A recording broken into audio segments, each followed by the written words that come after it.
asalaamaaleykum wa rahmatullahi taala wa barakaatuhu mbokk yi ñu ñëwaat ci secret boo xam ni secret bu wér la bu wóor la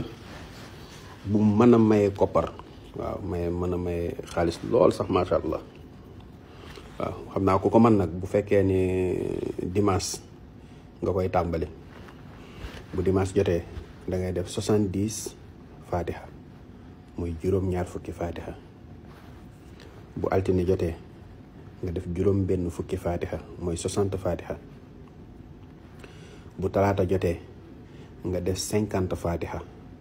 mooy juróom fukki fatiha bu àllarba jotee nga def 40 fatiha mooy ñeent fukki fatiha bu alxamis jotee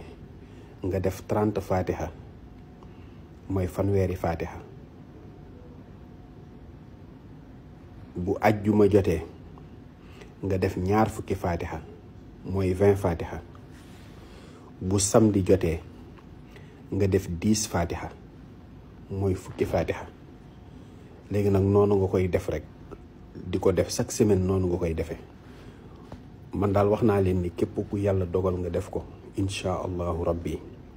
at mii na nga xool sa bopp maanaam bu dee ci wàllu xéewal moom di nit ñi dinañ dem ba jàpp ni yow dangaa bokk ci ñiy luxus ndax sunu borom moom moo koy joxe te faatixatul kitaab wax naa leen ni mën na lu ne